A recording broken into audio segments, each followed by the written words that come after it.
Insights with Terri Coots, a weekly look through the eyes of predictive astrologer Terri Coots. Here's Terri. Hi everyone, this is Terri, and you're listening to Insights with Terri Coots. Thank you for joining me to explore together the week of July the 15th through the 21st, 2024. Now, we're not in an energy field that is making a lot of change. There's some, but we've been through some of the planets that have made some more significant change. Not that this is by any means a restful kind of energy field. It's one to be alert and to be aware and look at what the lessons are. Not in a hyper vigilant way, but in one that just leaves us open to creative ideas, new ways of thinking of something, new ways of behaving, especially with where the planets are changing and what was offered to us as far as numerology. So we're going to delve into that. So stay with me. I'll try not to keep you too long. So we still have Cancer in the sun sign, which is that generous, loyal family, want to be the sister to all of your friends type of energy. It's very sensitive and it can be very emotional right now. You may find yourself feeling some emotions that haven't stirred in a while, or having some flashbacks that bring your attention to maybe some issues that haven't been resolved. Just a quick flashback. Now this is very psychic, this energy field, and when you pair it with where Mercury is, the planet of the mind, how we think, how we communicate, that's in Leo, and that's a very instinctive time. So we're taking the primate, I'm going to say a very primal kind of energy field that's right in an innate way of preserving ourselves, survival. You take that in the lion energy, Leo, and you combine that with the nurturing, compassionate kind of energy field in Cancer. You're looking at some pretty heavy duty, I think I know what's going to happen kind of energy. And then you take Venus, the planet of love and beauty and attraction, on the 12th. That changed to Leo as well. So we're working with that. It's already happened. It's just sometimes it can be, depends on the person too, how sensitive we are, but it can be laggy, not lazy. Well, it could be lazy with Leo. Leo can get these lazy streaks. I want to talk about that too, and don't beat yourself up for it. But it's a lagging kind of an energy field. So as it changes, some people feel it ahead of time, and some people feel it at the time, and some people feel it behind schedule. We're all different, and that's the beauty of us all.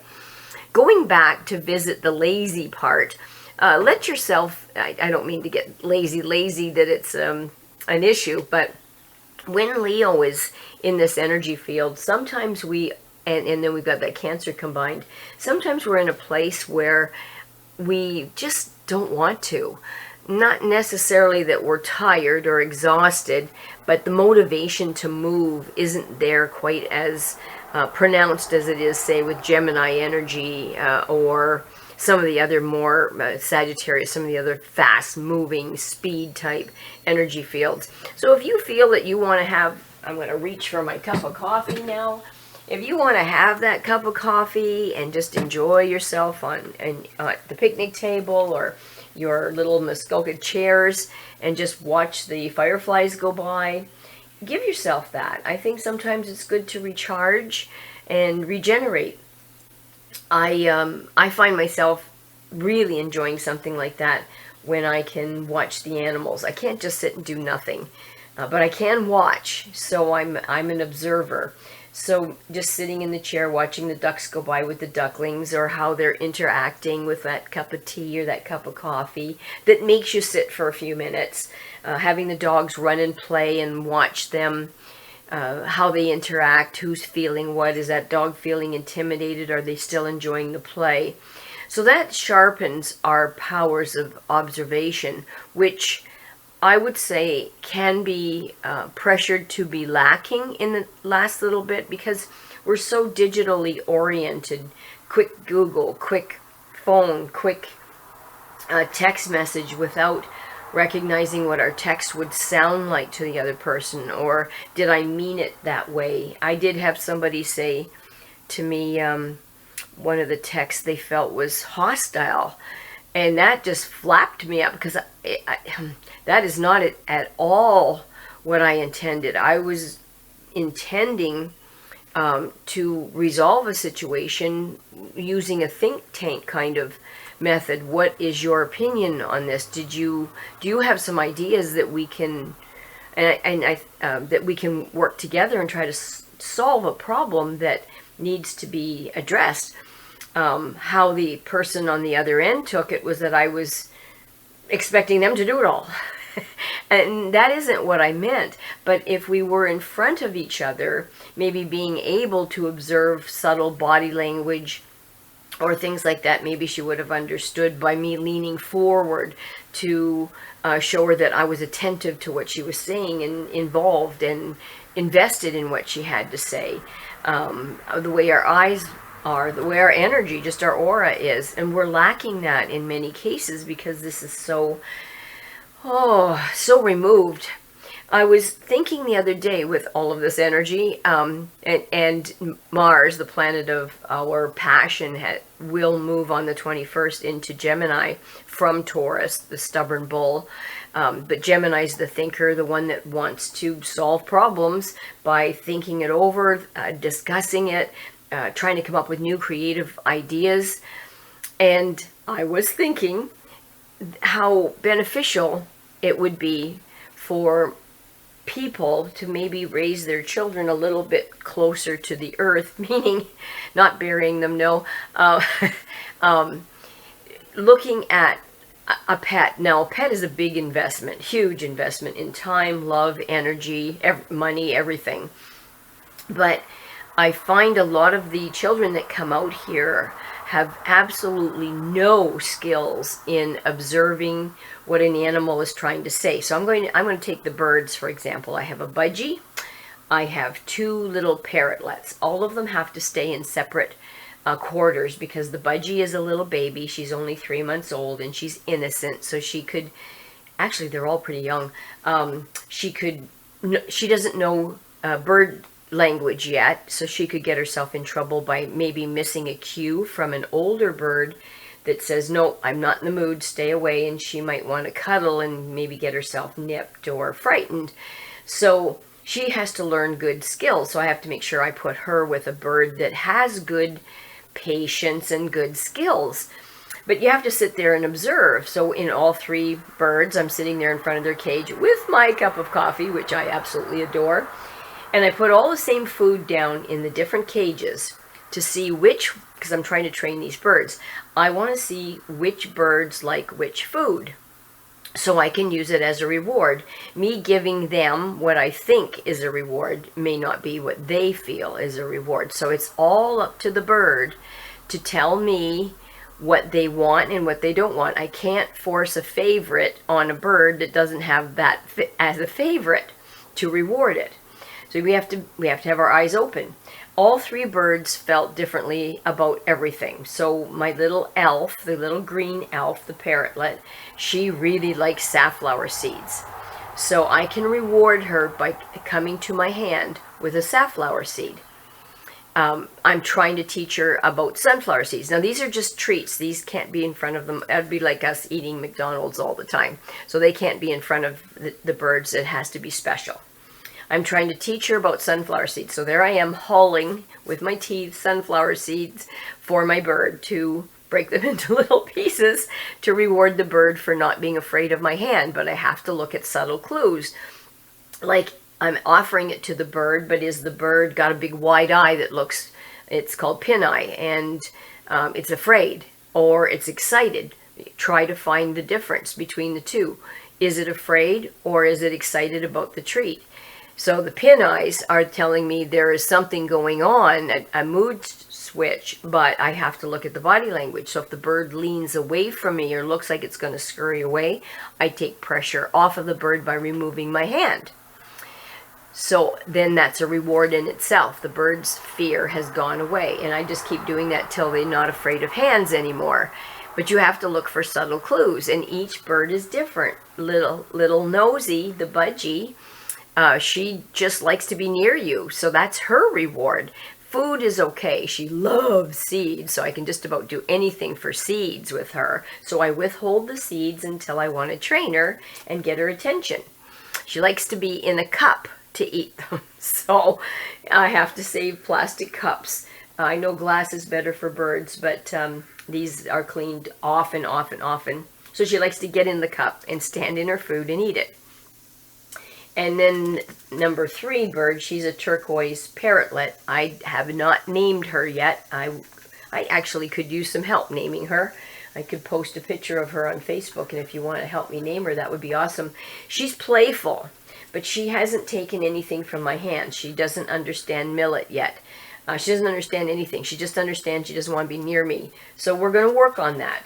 So each bird has its own identity and its own, and they're pretty close in age other than the little tiny baby Budgie, Nosy.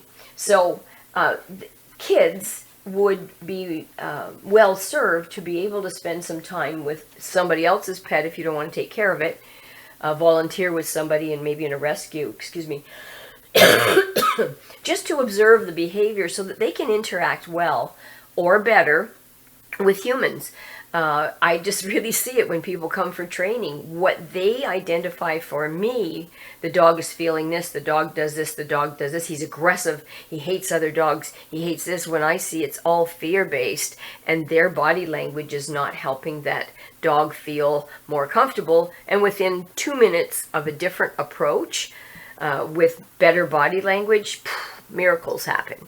So we're losing our ability to listen, really listen with our eyes, our ears, our sense of what does this feel like? I know what it looks like, but what does it feel like? Is that bird feeling fearful, aggressive? Is the dog feeling that it has to protect itself? Is it itchy? Is this a good thing? Is this a bad thing? Really paying attention, and then we can translate it to our human companions and maybe help with the relationships. So that's me in a nutshell with the way the planets are right now. That home body energy, I've made arrangements, well, not I, we, all of us, the family, have made arrangements to get together on the 16th of this week. Family, Cancer, have a quick little appetizer kind of dinner, catch up with each other, love each other, hug each other, support each other, listen to each other, hug and kiss again. It's a great energy for that. And then that cat energy is a wonderful energy to be able to observe in a quiet way. The cat can sit there for hours trying to stalk something and observe so much. And then that Gemini energy in Mars to help us communicate, to maybe be quiet for a minute and listen and communicate with each other, which is so important, so important. The number 3 is combined with this for us this week. And number 3 it really focuses on being mentally alert and supports creative mind. So if there's a project that you have in mind that you would like to take advantage of or try to initiate, perfect timing. So for instance, incorporating that homey kind of energy of Cancer, the ability to be impulsive and do it with, and lazy and go with the cat energy in Mercury and Venus, and then that mental creative mind of Mars. And then the number 3, my project is going to be looking at, I might not build it, but I'm going to be looking at building an outside aviary where now what I need to have something that's easy to clean. So I have to bear that in mind. Something that I can walk into safely without them flying out, which might be double doors. Places that they can't escape. How can I make perches that are fun for them? What kind of toys can I make? So all of this lends to thinking, creative mind, and that's what number 3 is going to offer me this week. So you can bet, kids, I'm going to be spending some quiet time with my birds trying to imagine what an outside aviary would look, a good one, would look like, and how can I approach it, and who can I find to help me build it, with money, of course. The number 3 with these planets as well offers not just creativity but originality. So maybe with a couple of YouTube scenarios, and maybe myself. That's little Nosy contributing to our podcast. She doesn't talk very often, but she's just starting. She must like you guys. She's here helping me. So it contributes, number 3, with these planets to originality and good imagination, which I need to build this Avery. I'm going to have to imagine it, to picture it, to see where the mistakes would be made so I don't have to make them and then change it. Boredom is not going to be a friend of ours, and the ability to cooperate with others is very high right now. So if there's a project that you need somebody to help you with, or you want to help somebody else, the cooperation energy field is really nice. There's a little bit of caution in this, and with some of the, just think of the cat energy, some of the energy could be critical of others. So just, bear in mind, are you getting a little cranky? Are you a little bit more judgmental than we normally are? Is it something I need to look at? Do I just need a rest from people and listening? Maybe I just need to give my ears a rest. And this is an energy field that's going to try to help us to learn to be more diplomatic. Now, when you look at that, at first I used to hate that. Now, after some of the politicians have been ignorant in the way that they handle things, I'm starting to think that diplomacy has a lot to offer that maybe I didn't realize, and I would like it now. Decorum too. Just handle yourselves nicely. Be proud of yourselves. I'm not telling you what to do. I'm just saying generally. A person could be proud of themselves, and in that, and what I mean in a good way, a healthy way, and in that handle themselves with decorum, because they have a good view of themselves, and this is how we should behave. Just like parents teaching kids to have manners. A lot of times I'm not saying manners anymore, but then being old, I guess, when we were young, manners were extremely important, very important. It actually indicated what class you were. It's going to go that far. If you were poor class, you didn't have manners. Then that's not necessarily true. That was that's how it was viewed. I'm not saying it's true. So elbows on the table, slurping your soup, taking your soup bowl, which I love to do when nobody's around, and drinking the very last bottom of it with your mouth instead of the spoon. All of those things are not good manners. Very fun, finger food, but I'd like to see us go back to manners, just even if it's just interacting. And the pets, like your birds, your dogs, your cats, could help children learn that certain rituals, certain ways of behaving can help them have more interaction, more fun interaction with their pet, and their pet would reinforce that by wanting to be with them if they behave properly.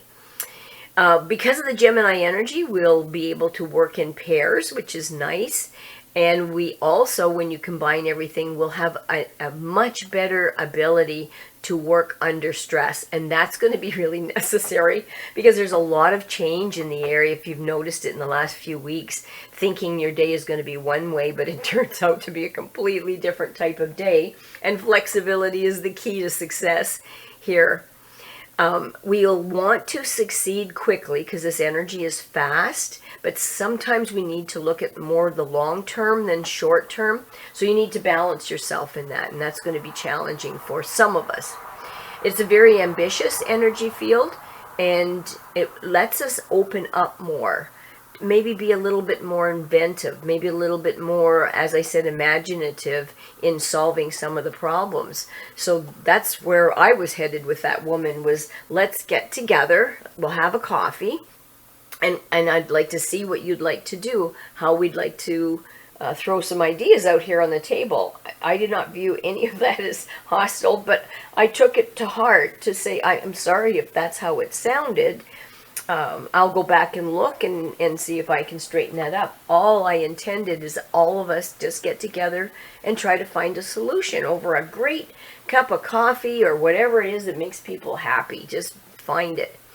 We'll be able to make decisions fairly quickly. To make the decisions, we get to think about it with that Gemini energy, but when it comes to making them, we'll make them really quickly, and that we need caution with that. Watch for superficiality that can come with some of this. That's not the best energy field. And to also learn with some of this energy that we're not always correct. So, and some of our decisions that we made fast may not be the correct ones, and how can we think through it and make that decision a little bit more in our best interest. The weakness of where number 3 is placed with these is restlessness, which we've kind of had to wrestle with. Oh, pun not intended, in the last little bit. Restlessness, boredom has not been our friend. A little bit of distractibility. I have noticed that with the animals that I work. Some of the animals that seem to have a propensity to be able to concentrate are being distracted easily by maybe a firefly going by, and I'll be right back with you. I gotta catch that firefly. No, don't hurt the little firefly. Bad temper. There's been a little bit short temper I've noticed in the animals and some people and myself. Not short temper. Well, yes. I was gonna lie to you. I was going to say not short temper with people, but that's not true. It's internal. I don't let it go external, but internally, yes, I have experienced it, but I've been trying to be on top of it. Little bit of irritability that goes hand in hand with your temper. Fearing some dullness in our life so that we mix it up, and mixing it up sometimes is good and sometimes it's not good. I've been doing this to my little birds, mixing up their cage. I always thought that ritual and having the cups in the right place, in the same place, and the water in the same place. I didn't realize how boring of a bird mother I was.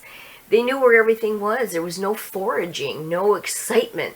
So then they've taught me by observing to mix it up, change the bowls, change the type of bowls, hang some sprouted seeds from a little string that it's upside down and they have to find it, put it underneath a little piece of paper that they can chew on, and go under the paper and find their sprouts. Seeds tucked in toilet paper rolls that they have to go and chew on to try to find. Popsicle sticks are okay for them to chew on, and hide some things in a couple of popsicle sticks that I've tied together. Talk about imagination, eh, kids? I should be getting an A+ for this. But it makes their life happier, more interesting, and not so boring. And we're the same way. I've been trying as well to, with all this energy that says mix it up, kids, to try to maybe do my chores in a little different order. I'm very ritual.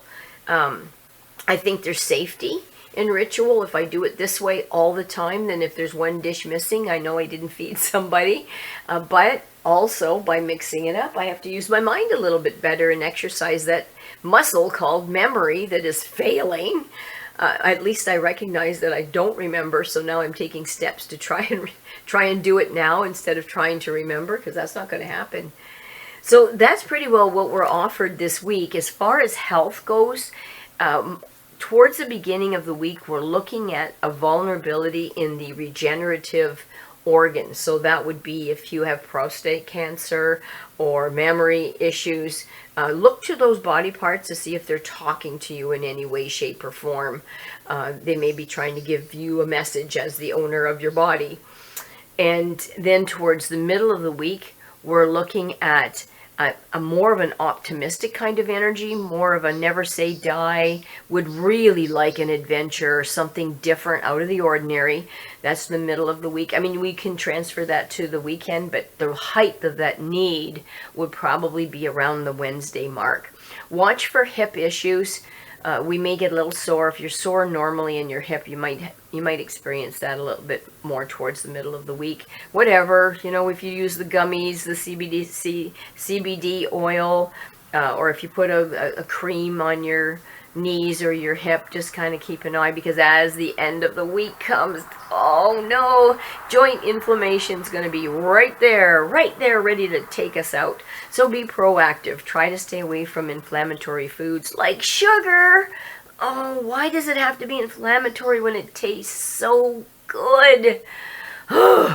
Anyway, I've been trying to, instead of going and grabbing a piece of chocolate or a cookie or bite the top off of the muffin with all the icing, I've been trying to transfer that to dates or prunes or apricots, something really sweet that can satisfy that craving for sweet, but also add, oh, thank you for that. Oh, she says she likes nut treats that are made from ground up figs and dates and all of the seeds. You could make that for humans too. We take sesame seeds and chia seeds and all kinds of seeds, and then we grind up the dates and we pack it all together in a ball, and you just bake it for about 5 minutes at 350, and you have these little very healthy sweet treats with the seeds and the nuts in there, walnuts and almonds. I use that for the processor, actually the Vitamix, and just do pulse. And my birds love it, so we can share our little treats together, and I train them. If you stay on my shoulder and visit with me for a little bit and don't bite my ear, you can have some of my little nut berry. So creative minds, right? Some people have a life. I swear, all I do is clean cages, pick up dog poop. That's my whole life, and happily doing that. And on that happy note, I hope all of you can find your happiness this week. What is your happiness? And try to get involved in it and with it. I would like to take this opportunity again to thank Charlie O'Brien for kindly putting it up on Spotify podcasts, Apple, iTunes, Amazon Music podcasts, SoundCloud, and YouTube. And then when he gives me the link, I put that up on Facebook. I didn't mean for this to be a bird session. It's just using it as an example of observation, of not being pushy and letting the other unit, be it a bird, a dog, a cat, a person, a child, teach you about them by observing what they find that they like. We learn so much by stopping and having non-judgment and looking to see what the situation really is. So I hope you have a good week doing that. If you would like to give me a shout and book a reading for yourself or a training session with your cat, bird, dog, horse, whatever you have, I would be happy to work with you. And we're going to have, towards the end of this month, we're going to have a few sessions on Tuesday night at 6 o'clock.